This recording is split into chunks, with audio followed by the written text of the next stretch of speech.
Esther फारस की रानी थी, यहाँ तक कि उसका पति राजा क्षयर्ष उसके रहस्य को नहीं जानता था। एस्तेर यहूदी थी। एस्तेर का रिश्तेदार मोर्दकै महल में कार्य करता था और उसकी देखभाल भी करता था। राजा क्षयर्ष के सलाहकार हामान ने एक बड़े इनाम को प्राप्त किया। बहुत घमंडी था। मोर्दकै के सिवा हर कोई उसके आगे सिर झुकाते थे। हामान अपमानित हुआ। उसने मोर्दकै और सभी यहूदियों को मारने की प्रतिज्ञा। हामान ने क्षयर्ष को बताया कि यहूदी खतरनाक थे और उन्हें मारना चाहिए। क्षयर्ष सहमत हो गए और उन्हें मारने की एक योजना बनाई। मोर्दकै डर गया था और रानी एस्तेर को ये संदेश भेजा।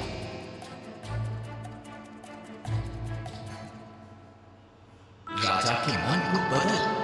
मोर्दकै ने कहा, अगर मैं उसके निमंत्रण के बिना जाऊं तो वो मुझे भी मार देगा। एस्तेर ने जवाब दिया, शायद तो इस पल के लिए रानी बनाई गई थी। मोर्दकै ने कहा।